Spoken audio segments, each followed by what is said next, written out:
नमस्कार भाई और बहनों, निदेशालय से आया एफआरएस को लेकर के एक महत्वपूर्ण आदेश, एक महत्वपूर्ण लेटर जारी किया गया है, जो कि देश की सभी आंगनबाड़ी कार्यकर्ती बहनों, मिनी कार्यकर्ती बहनों को देखना बहुत जरूरी है। तो आइए देखते हैं कि कब यह आदेश आया, किसके लिए, और इस आदेश में क्या है ऐसा जरूरी जो सभी देश की आंगनबाड़ी बहनों को जानना है अति आवश्यक। निदेशालय बाल विकास एवं पुष्टाहार उत्तर प्रदेश लखनऊ, जिसकी पत्रांक संख्या है C978 और यह लेटर जारी किया गया है 6 जून 2025 को, जो कि समस्त जिला कार्यक्रम अधिकारी प्रभारी उत्तर प्रदेश, जी हाँ भाई और बहनों, ये उत्तर प्रदेश की आंगनबाड़ी बहनों के लिए है। प्रदेश की सभी आंगनबाड़ी बहनें इसे ध्यान से जरूर सुने और देश की सभी आंगनबाड़ी बहनें भी सुने,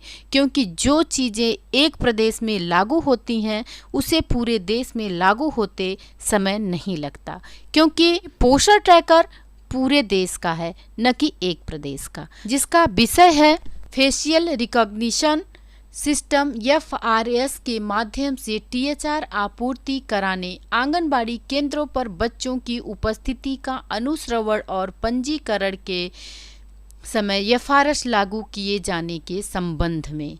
जी हाँ बहनों, फेशियल रिकॉग्निशन सिस्टम एफआरएस के माध्यम से टीएचआर आपूर्ति कराने, आंगनबाड़ी केंद्रों पर बच्चों की उपस्थिति का अनुश्रवण और पंजीकरण के समय एफआरएस लागू किए जाने के संबंध में।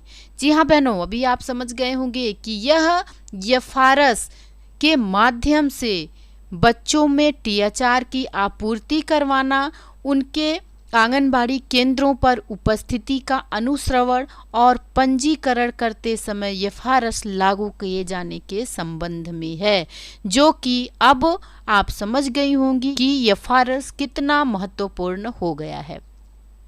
तो आइए आगे पढ़ते हैं। उपर्युक्त विषयक महिला एवं बाल विकास मंत्रालय भारत सरकार के पत्र संख्या 147 2020 CPFU पार्ट 1 दिनांक 30/5/2025 प्रति संलग्न का संदर्भ ग्रहण करें, जिसके साथ महिला एवं बाल विकास मंत्रालय के संलग्न पत्र संख्या 12/11/2024 एवं दिनांक 5/3/2025 में देश भर के पोषण ट्रैकर के माध्यम से फेस ऑथेंटिकेशन मॉड्यूल के कार्यान्वयन के संबंध में निर्देश दिए गए हैं। उक्त के क्रम में महिला एवं बाल विकास मंत्रालय भारत सरकार के पत्र दिनांक 30/5/2025 द्वारा निम्न निर्देश दिए गए हैं।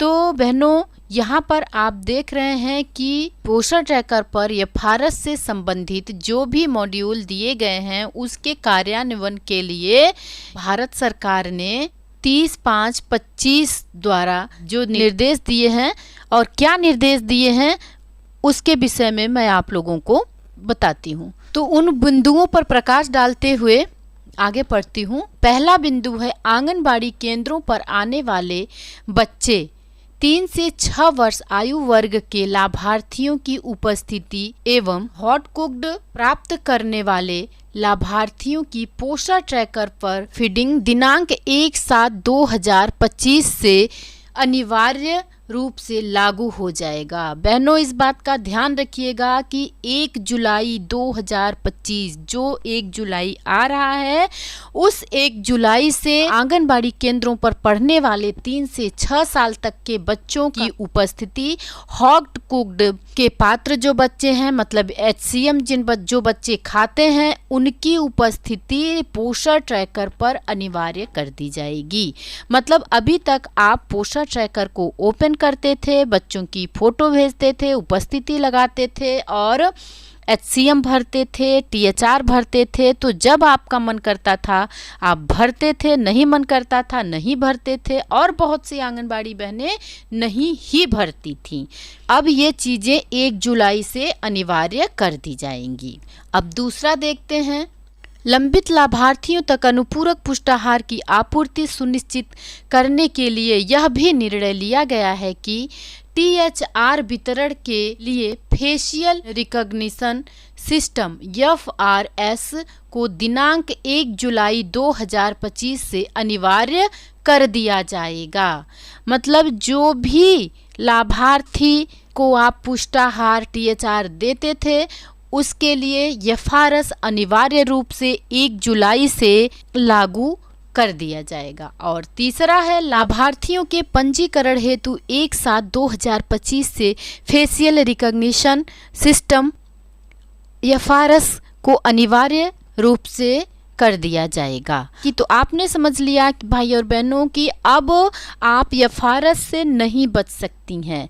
अब आपको 3 से 6 साल तक के बच्चों की उपस्थिति HCM और उनका रजिस्ट्रेशन करते समय FRS सब कुछ आपको 1 जुलाई से अनिवार्य कर दिया गया है। उल्लेखनीय है कि पोस्टर ट्रैकर के अनुसार दिनांक 3/6/2025 तक प्रदेश के समस्त जनपदों द्वारा फेशियल रिकग्निशन सिस्टम FRS हेतु फेस कैप्चरिंग एवं eKYC की फिटिंग 7.83% हुई है। अभी तक उत्तर प्रदेश में जितना भी eKYC और FRS हुआ है वो केवल 7.83% हुआ है, जो अत्यंत कम है। इससे स्पष्ट होता है कि FRS के संबंध में आपके द्वारा कोई रुचि नहीं दिखाई गई है, जो आपकी लापरवाही एवं उदासीनता का द्योतक है।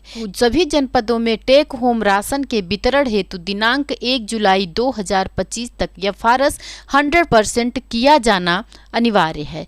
इस संदर्भ में NEGD द्वारा जिला कार्यक्रम अधिकारी, बाल विकास परियोजना अधिकारी एवं मुख्य सेविका को प्रशिक्षण भी दिया जा चुका है।